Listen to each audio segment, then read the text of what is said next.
हजरत याकूब अलैहिस्सलाम ने इजराइल से वादा लिया था कि मेरी रूह कब्ज करने के लिए अचानक नहीं आना, पहले कोई कासद भेज देना ताकि मैं मौत की तैयारी कर लूं। वैसे अल्लाह के नबी के दामन पे गुनाह का एक धब्बा भी नहीं आ सकता और वो हर लम्हा तैयार ही रहते हैं, लेकिन इसके बावजूद तालीम उम्मत के लिए बहुत सारी चीजें होती हैं। मेरे और आपके आका और मौला ने अल्लाह की बारगाह में ये दुआ की, अल्लाहुम्मा इन्नी औज़ु बिका मिनल मौतिल फजात, ऐ अल्लाह अचानक मौत से तेरी पनाह मांगता हूँ। अचानक मौत आती है और इंसान को तलाफी का तौबा का मौका भी नहीं मिलता, तो अचानक अमवात से पनाह मांगी गई। तो हजरत इजराइल से अहद ले लिया हजरत याकूब अलैहिस्सलाम ने कि मेरी रूह कब्ज करने के लिए अचानक नहीं आना, पहले को कासद भेज देना। अल्लाह के नबी थे, उनसे वादा कर लिया। हजरत इजराइल एक अरसे के बाद हाजिर हुए। पूछा किधर आए हो? कहा कब्जे रूह के लिए आया हूँ।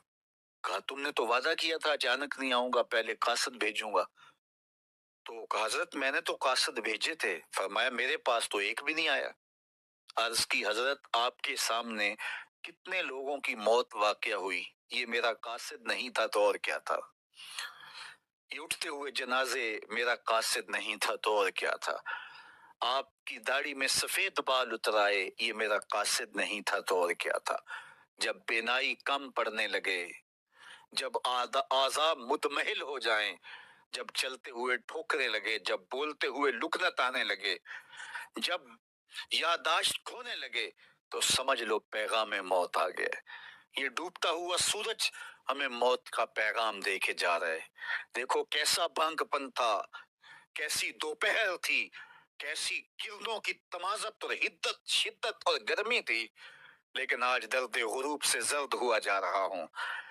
इतनी बड़ी कायनात, इतना बड़ा मंबा नूर का जो आसमान के ऊपर जगमगा रहा होता है, दर्द गुरूब से वो भी जर्द हो जाता है। डीगरते दिन गया मोहम्मद, उड़क नो डूब जाना। तो ये हमें पैगाम देता है, मियां तुम भी जा रहे हो। ये फैले हुए कब्रिस्तान बताते हैं, जाओ कब्रिस्तानों में जाके देखो कैसे कैसे हसीनों की मिट्टी खराब हो रही है। जो बदन पे चुटकी भी नहीं पड़ने देते थे मिट्टी की, आज उनके कफन भी तार तार हो गए हैं। ये डूबता सूरज, ये उठते जनाजे, ये फैली हुई कब्रें, ये बुढ़ापा, ये बालों की सफेदी, ये कमर का खम, ये आंखों की बेनाई का कम पड़ जाना, ये आजा का मुदमहिल हो जाना, ये चलते हुए ठोकने लगना, बोलते हुए लुकनत लगना, ये सब कुछ मौत का पैगाम है। हजरत उमर बैठे थे दरबार में, एक शख्स आके खड़ा हो गया, या उमर ला तंसा मौतक, उमर अपनी मौत को नहीं भूलना। हजरत उमर यूं कांपते हैं जिस तरह बेत की शाख कांपती है। अल्लाह अकबर। कहा मियां रोज आ जाया कर और मुझे रोज ये मैसेज दे दिया कर। बड़ी बज़म में वो आके कहता है उमर मौत को नहीं भूलना। महीने के बाद मुशाहरा भी देते हैं। एक दिन आया, उसका शुक्रिया अदा किया, मुशाहरा दिया, आज के बाद नहीं आना। मुझसे कोई गुस्ताखी हो गई? नहीं। कोई और शख्स आने लगा? नहीं। तज़किरे मौत की जरूरत नहीं रही? फरमाया नहीं। तो फिर मुझे छुट्टी क्यों दी जा रही है? तो हजरत उमर रोए, दाढ़ी पे हाथ रखा, एक बाल अलग करके कहा ये देख मेरी दाढ़ी में सफेद बाल आ गया, अब तेरे आने की जरूरत नहीं है, ये बाल ही मुझे चैन से नहीं बैठने देगा। हमारी तो पूरी दाढ़ी भी सफेद हो जाए ना। मियां साहब बोले हड्डियां कंबन, गोडे खड़कन, ते उड़ गया लक तेरा, अजे भी बदियों बास ना आयो, जियो मरद दलेरा। फमा अस्बरहुम अलन नार, अल्लाह कुरान में फरमाता है लोगों का आग पे कितना हौसला है, कितना हौसला है लोगों का आग पे। कहते हैं देखो देखी जाएगी, कहते देख लेंगे। कोई कहता फला बख्शा गया तो मैं भी बख्शा जाऊंगा। कोई कहता ये जहां मिठा अगला किसने डिठा, जाओ कब्रिस्तानों में पूछो देखा है कि नहीं देखा है, कितने कितने हसीनों की मिट्टी खराब हो रही है। तो कबल इससे कि वो वक्त आए कोई हुज्जत बाकी ना रहे, मुझे और आप अपनी जिंदगी को अल्लाह के हुजूर सुपुर्द करना है और मौत का जायका हर एक ने चखना है। कबल इससे कि वो वक्त आ जाए और फिर पछतावा हो, आज मैं और आप अपनी जिंदगी को अल्लाह के हुजूर पेश करने से पहले अपने आप को तैयार करें। दो चीजें दिल का जंग उतारती हैं, कसरत के साथ मौत की याद और कुरान मजीद की तिलावत।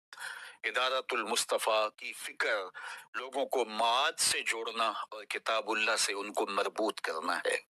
اور اسی فکر کے اوپر ملک کے بلکہ دنیا کے ایک ایک گوشے پہ اس پیغام محبت کو پھیلایا جا رہا ہے، تاکہ اگر ہم اپنے دلوں کو مصفا کرنا چاہیں، اپنے باطن کی پاکیزگی اور طہارت کا ساماں کرنا چاہیں، تو ہمیں یہ کرنا ہوگا۔ اور یہ نسخہ دلوں کی پاکیزگی کا، دلوں کی صفائی اور ستھرائی کا، یہ ہمارا کوئی ایجاد کردہ نسخہ نہیں ہے، یا کسی سنیاسی بابے کا نسخہ نہیں ہے، یہ دل و قلب و نگاہ کے مرشد اولین کا بتایا ہوا نسخہ ہے، دلوں کے طبیب کا بتایا ہوا نسخہ ہے، کہ اگر آپ اپنے دل مصفا کرنا چاہیں، باطن صاف کرنا چاہیں، تو قرآن مجید کی تلاوت اور کثرت کے ساتھ موت کی یاد، یہ تمہارے دلوں کو پاک کر دے گی۔